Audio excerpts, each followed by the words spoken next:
on the when you were calling me, but now that there's 35 minutes left and no one else is calling me, I'm just going to talk about you for the rest of the stuff. I think this idea that it's not for us to figure out, or we're not going to figure all this out, I'm sorry. I believe that God, Creator God, has just made such an amazing, beautiful, wondrous world for us to live in and observe and experience, that it is the reflection of His innermost being, is this creation.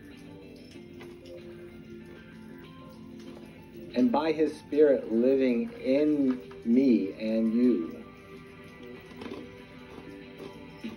don't you think there could be some communion between the Creator and the creation that honors Him as Creator?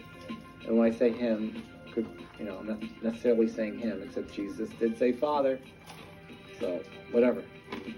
But the reason I hesitate on that, because I do believe God must, by definition, have perfect masculine, feminine traits that mix in the beauty that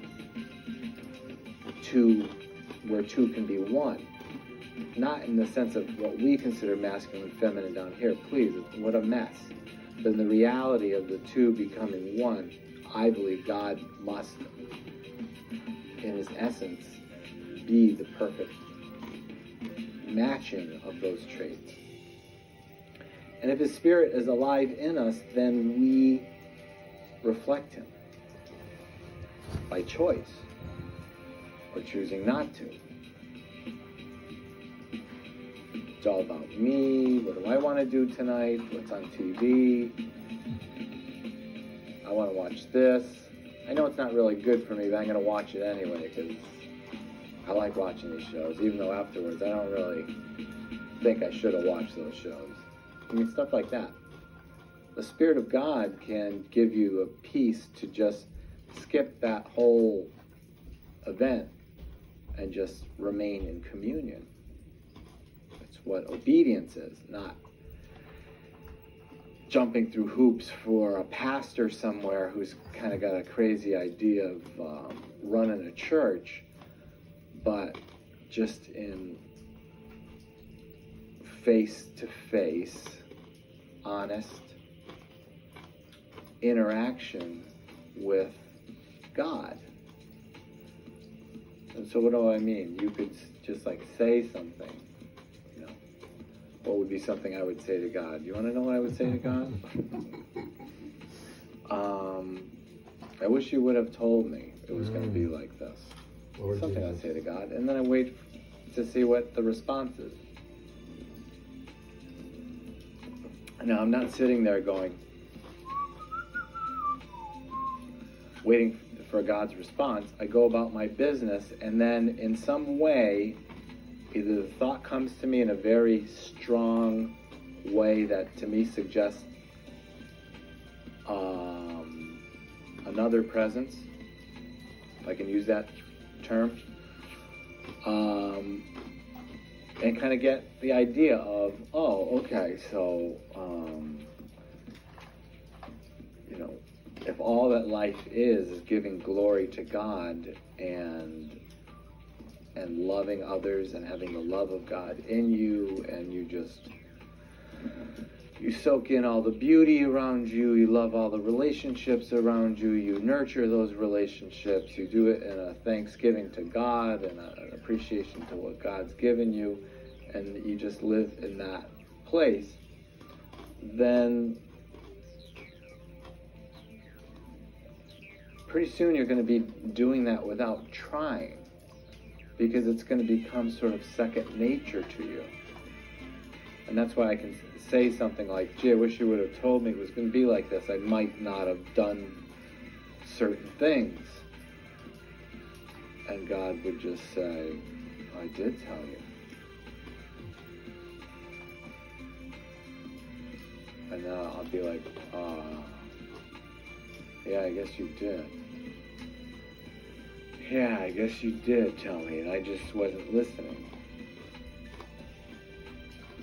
And now I'm reaping what I sowed. You mean God's like talking to you and you can hear him? No, but it's almost like, you know how like you can be sitting with someone you know very well, and you might just look at each other and you know what the other is thinking. It's a similar kind of thing. Something comes to you that is a response to what your question was, or your comment. I wish you would have told me it was going to be like this. I wouldn't have gone through some of the things I did. I would have stopped doing some of the things I was doing. I would have made different choices if I'd known it was going to be like this. I did tell you.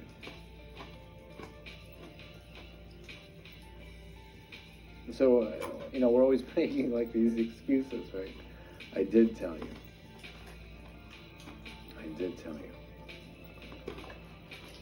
I just, for so long, stopped listening to that particular word, so to speak, or that direction or directive. But still was able to appreciate God and love God because I'm focusing on different directives. But there's one over here I'm not really feeling that one, and so I'm not really listening. It's part of my disobedience, and why Jesus' blood is sufficient to cover and wash away sin is because my faith in it is because I know I am going to continue to be like this.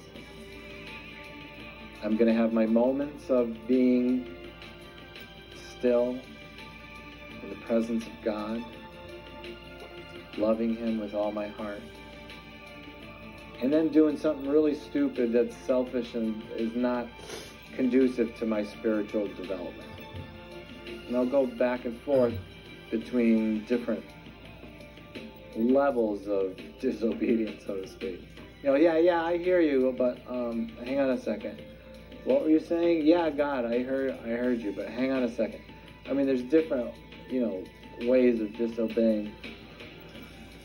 But really, if you stay true to what's within you and the voice that you hear in you, the voice of love and direction and peace, you know what that voice is saying. We sometimes say, "Oh, we don't know."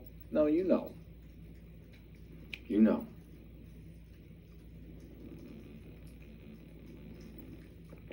Oh my gosh, it's 8:03 and we haven't heard from Alan or from Don or from Randy or from, I think those are my three main callers. Oh, I should mention this. I guess I should. It's ridiculous. I don't know if any of you out there knew Mike Leonard, but Mike Leonard passed away recently. And he was a young guy like me. I think he was about 57, I think. And he just passed away. He was just a beautiful soul. Here's a guy that loved life, loved going for a walk, big on his walks through Willimantic. Loved music, created his own music, loved art, had his own very unique way of putting different textures and stuff together in his art. Just had the most wonderful smile and, the biggest heart. And didn't care too much for political correctness. But just a total joy in my life to have been a friend of Mike's. And if any of you are still grieving, because it's not long ago, it was just a couple weeks ago, he was a great guy. He was a great guy.